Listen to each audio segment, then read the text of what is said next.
Hi friends, welcome to my YouTube channel junior lollipop. ఇవాళ మేము బీదర్ వెళ్తున్నాను. So we're so excited. After 2 years తర్వాత మేము బీదర్ వెళ్తున్నాము.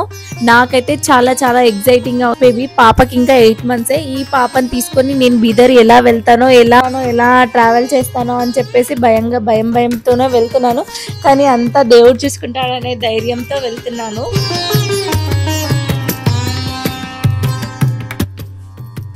మీరు బీదర్కి చేరుకోవాలంటే పర్ఫెక్ట్ డెస్టినేషన్ వచ్చి హైదరాబాద్ నుంచి అప్రాక్సిమేట్గా 130 kilometers ఉంటుంది. బై రోడ్ ఈజీగా వెళ్ళిపోవచ్చు. బస్సెస్ కూడా అవైలబుల్ ఉంటాయి హైదరాబాద్ నుంచి బీదర్కి. కర్ణాటక నుంచి వచ్చేవాళ్ళు గుల్బర్గా నుంచి రావచ్చు అండి. 3 hours ట్రావెల్ చేసి మేము బీదర్కి చేరుకున్నాము. అక్కడ నుంచి మెట్లు ఉంటాయి. మెట్లు ఆల్మోస్ట్ ఒక 50 వరకు ఉంటాయి. ఆ 50 మెట్లు పైకి వెళ్ళేసిన తర్వాత ఒక టెంపుల్ ఉంటుంది. మేము 2 years బ్యాక్ వెళ్ళినప్పుడు ఎక్కువ క్రౌడ్ ఉండేవారు కాదు, కొంతమందే ఉండేవారు. ఇప్పుడు చాలా డెవలప్ చేశారు, అంత నీట్గా చేసేసారు. ఇంతమంది ఉంటారు అని చెప్పేసి నేను అస్సలు ఎక్స్పెక్ట్ చేయలేదు. కానీ నాకైతే భయం అవుతుంది. పాపని ఎలా వాటర్లో తీసుకెళ్ళాలి, భయపడుతుందో ఏడుస్తుందో, క్రౌడ్ చూసి ఏడుస్తుందో అని అయితే భయంతోనే వెళ్ళాను. శ్రీకృతి అయితే మంచిగా కామ్గా ఉంది. చూడాలి. ఫస్ట్ అయితే నరసింహస్వామిని దర్శనం చేసుకొని వాటర్లోకి దిగిపోయాము. మా వారు శ్రియాన్ని ఎత్తుకొని నడిచారు, నేను శ్రీకృతిని ఎత్తుకున్నాను. కానీ శ్రీకృతి బేబీ అయితే కామ్గా మంచిగా ఉంది. మనకి భక్త ప్రహ్లాద గురించి తెలుసు కదండి. నరసింహస్వామి వారు హిరణ్యాక్షుని సంహరించి తన అవతారం చాలించే సమయంలో జరాసురుడు అనే అసురుడు ఉండేవాడు. జరాసురుడు పరమశివుడికి పరమభక్తుడు అండి.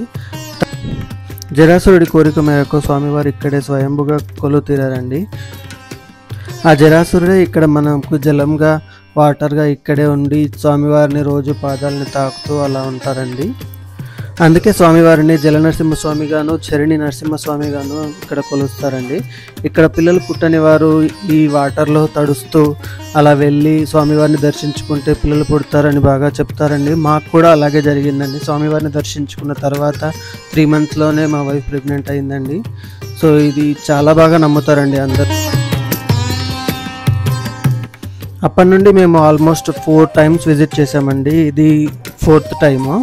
సో చాలామంది పెరిగిపోయారండి. అసలు కోవిడ్ తర్వాత ఓపెన్ చేసిన తర్వాత మేము వెళ్ళినప్పుడు అసలు రష్ ఎక్కువ లేదు.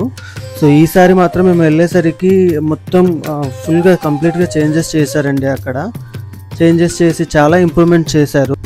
లోపల వాటర్లో వెళ్తున్నప్పుడు రైలింగ్స్ వేశారు. బయట పార్కింగ్కి కానీ ప్రతిదీ చాలా ఇంప్రూవ్ చేశారు. అందుకే భక్తుల రద్దీ చాలా పెరిగిపోయిందండి. మీరు కూడా పక్కాగా నరసింహస్వామి వారిని దర్శించుకోండి. శ్రీకృతి పాప చూడండి ఎంత ఆనందంగా ఆ వాటర్లో ఆడుకుంటూ అనుష అలా నరసింహస్వామి వారికి జై కొడుతూ అలా చేస్తుంటే ఎంత బాగా ఎంజాయ్ చేస్తుందో.